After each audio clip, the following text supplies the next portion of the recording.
তো আগের ভিডিওটা দেখছেন ওর ব্যবহার, তো তারপরে ওর সাথে আবার দেখা হয়েছে, তখনও ওর ব্যবহার খুবই খারাপ ছিল, পুলিশের সাথেও খারাপ ব্যবহার করতেছিল। পুলিশকে বলে আপনি কি রেড কিচেন হেড অফিস মানে বোঝেন, মানে পুলিশকেও বোঝাচ্ছে রেড কিচেন হেড অফিস মানে কি। তো আমার মনে হলো ওর হেড অফিসে আমি যাব, গেলাম ওর হেড অফিসে ও স্যারকে দেখার জন্য যে রেড কিচেন হেড অফিস মানে কি একটু জেনে আসি। ও যে যে গাড়িটা এই যে করছে, গাড়িটা এই যে রাখা সামনে, এই যে গাড়িটা সামনে রাখা, ওই সাদা কালারের গাড়িটা ছিল। মানে আমি এত ঘুরি, মানে আমার সাথে মনাকাঙ্ক্ষিত ঘটনায় প্রথম ঘটলো। আমরাও চালাই, গাড়িতে আমরাও চালাই। আর ওই গাড়ি এত উনি নিজেই বলতেছে আমি তো বেপরোয়া ভাবে চালাই ফেলেছি। তাদেরকে সাইড দিই আমরা, এই যাক যাক যাক যাক যাক যাক যাক, ওরা আগে যাক, ভালোই গাড়ি চালাচ্ছে, যাক উৎসাহ দিই আমরা। এটা তো ঠিক না। আমার কষ্ট হচ্ছে এত ইন্টারনেট সংস্থা আমরা সারা বাংলাদেশের লোক জেনেছেন, এখানে একটা ড্রাইভার স্যার, উনি একটা ড্রাইভার, এই ধরনের আচরণ যদি করে থাকে really we are extremely sorry for that. তো আমি এটা ব্যাপারে আমরা প্রতিকার চাচ্ছি। এখন স্যার ও যে ব্যবহারটা করছে, এখন আপনারা কি করবেন সেটা আমার দেখার বিষয় না। আমার কিছু করার নেই, আপনারা কি করতে যাচ্ছেন এটা আমি দেখতে চাই স্যার। বিষয়টা হচ্ছে যে দুইটা জিনিস আছে।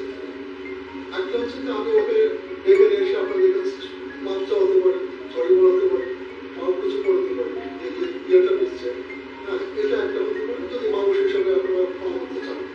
আর যদি না বলেন যে না তারা স্যার আপনি কি ডাক্তার ড্রাইভার? না, আমি তো এরকম ধরনের আচরণ তার কোনো সময় আমি দেখি। আমার ছবি যখন আমার সাথে সে বুঝেছিল ড্রাইভিং ট্রিটমেন্ট করে কোনো সময় কোনো কমপ্লেনও আসে নাই। আমার প্রায় কত বছর পর্যন্ত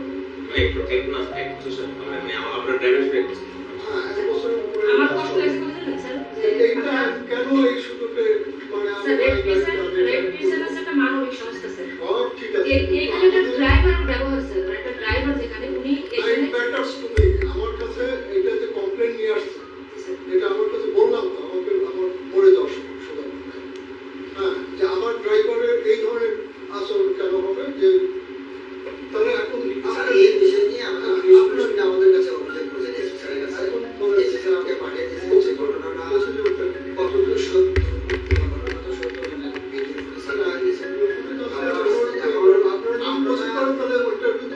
ভাবে কি ব্যবস্থা নেবেন আমরা সেটা দেখবো। আর যদি তা না নিচ্ছেন তাহলে আমরা পুলিশকে কতটুকু আমরা মানবিক দিক দেখাই। আমি এই ছোটটা আমরা করতে পারি। আমি একটু ইন্টারফেয়ার করতে পারি? না না একটা কথা হলো ধরুন আইনগত ব্যবস্থা তো আমরা নিতে পারবো না, ওই পজিশন আমরা নাই, ওইটা আপনাদের স্যার যেটা বলতে চাচ্ছে আর কি, যে স্যার দুটো অপশনের কথা, এক হলো কি মানব দিক চিন্তা করে উনি কি ক্ষমা চেয়ে আপনারা এত রূপে শেষ করবেন, নাকি আমরা ইন্টারনাল কোনো ইনভেস্টিগেশন করে ডিসিপ্লিনারি অ্যাকশনে যাবো, এইটা কোনটা চাচ্ছেন? আপু বলি আমি এখানে আছি, এখানে আমাদের স্যার যেটা বলছে বডির বিষয়ে আমাদের কোনো সুনির্দিষ্ট অভিযোগ আসেনি। এটা করছে এটা কালকে আমার এখানে বসে সিকিউরিটি অলরেডি আমাদের বলছে যে আপনার ইনসিডেন্টের জন্য আপনার অফিসে আসছিলেন না, আপনার গাড়িটা দিতেছে, আপনার আশা করে স্যার উনি ওনাকে যখন কালকে আমি পুলিশ মানে স্যার চেনার পরে বলছে যে ওনাকে বুঝতে পেরেছিলাম, বেরোর পরে উনি বলতেছে উনি ঢাকা থেকে স্যারকে নিয়ে আসছে এখানে, মানে হেড অফিস থেকে ওনার স্যারকে উনি ঘুরতে নিয়ে আসছে, দুদিন পর উনি আবার চলে যাবেন। এখানে কোনো অফিস নেই, এখানে কোনো রেড ক্রিসেন্টের কোনো অফিস নেই, ওই যে সাথে উনি ছিল তখন কালকে রাতে বলছে এখানে কোনো অফিস নেই। আমরা গুগলে সার্চ দিচ্ছি যে এখানে একটা অফিস আছে, সার্চ দিয়ে আমি রেড ক্রিসেন্ট সুন্দর করে এসে আমি দেখে গেছি গাড়িটা সামনে রাখা রয়েছে, পর আমি কথা মানে দেখে চলে গেছি। আমি এটা শেষ করে দিই। একটা হচ্ছে আপনি যদি চান আমরা সবাই এটা আমরা আসলে লজ্জিত, এটা আমরা বলবো না, যেহেতু আপনি বলছেন যে রেড ক্রিসেন্ট আমরা করবি, স্যারও করবি এখানে, তো এটা হলে আপনি যদি পার্সোনালি আমার ক্ষমা চান, যদি মাফ করতে চান এটা এখানে শেষ হবে, আর যদি না চান তাহলে আপনি এটা অফিসিয়াল আমাদের কমপ্লেনটা দিলে আমরা এটা অফিসিয়ালি ইনভেস্টিগেশন হবে, একটা ছেলে রেড ক্রিসেন্টের গাড়ি চালায়, সে এরকম লোকের সাথে খারাপ ব্যবহার, আপনারা কি কিভাবে দেখতেছেন? এটা আপনারা তো দেখছেন আমরা যদি ক্ষমাও করি এটা আমাদের অবজেকশন, আমরা ওর যে ইভালুয়েশন যেটা আছে ওটাতে আমরা ব্যবস্থা নিব। ইভালুয়েশন করে ঠিক আছে, আমার কাছে ক্ষমা চাইতে হবে না, আমি চলে যাচ্ছি। না আপু না সমস্যা নেই, আপনাদের জানাই গেলাম, কপি জানাই গেলেন এবং এটার অ্যাকশন আমি ঠিক আছে। আপনাদের জন্য আমি বল একটা মেয়ে হিসাবে আপনার মেয়ের মতো আমি আমরা যেটা ভালো মনে হয় সেটা আপনারা করবেন। এখন যদি আপনাদের মনে তার প্রতি কিছু করবেন সেটা আপনাদের বিষয়, করবো। তাহলে এটা তো আমি সরি আপনার নামটা আমার নাম স্বপ্না। স্বপ্না যেই হোক সে আমার পুরো কাছে আমার জানাবো পুলিশকে দাও। ঠিক আছে। আপু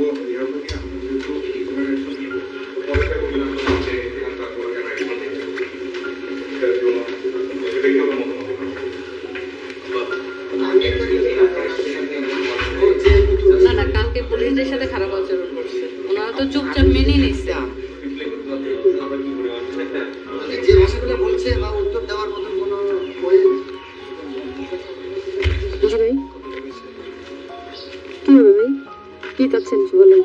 না ওরা যারা শিক্ষিত নয়, যারা ওনারা, আমার উচিত ছিল তো তার ছাড়কে, যে ছাড়ের গাড়ি চালায়, ভদ্র ড্রাইভার, আমার অবগত করার দরকার ছিল, আমি জানাইছি। এখন ওনারা কি করবে সেটা ওনারা জানে।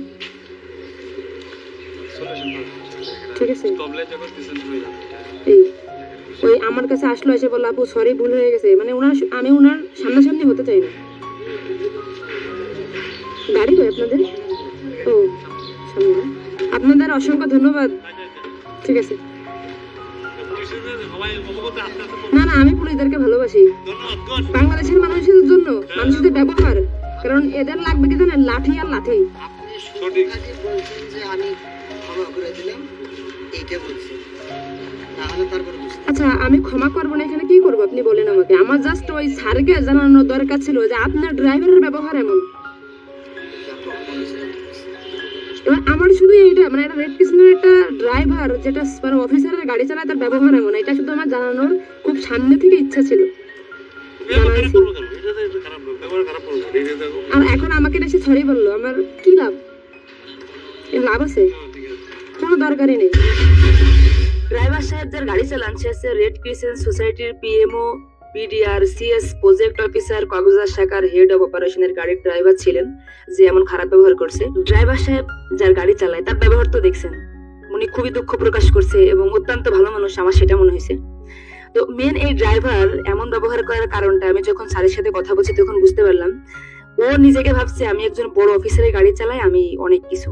আপনি যদি অযোগ্য লোককে যোগ্য জায়গায় বসান, সে কিন্তু ওই জায়গাটা ধরে রাখতে পারবে না। মেন এই ড্রাইভারের বেলায় এমনটাই হয়েছে। ও মনে করছে আমি একজন বড় অফিসারের গাড়ি চালাই, আমি কিনাকি হয়ে পড়ছি, যে কারণে ও এরকম ব্যবহার করছে। তো যাই হোক, আমার পক্ষ থেকে আমি ক্ষমা করবো কিনা জানি না, এই ছেলের ব্যবহারটা মানে খুবই খারাপ ছিল। আর আমি এই বিষয়টা সম্পূর্ণ রেড ক্রিসেন্ট সোসাইটির উপর ছেড়ে দিলাম। আপনাদের যেটা ভালো মনে হয় ওর বিরুদ্ধে আপনারা সেটাই করেন।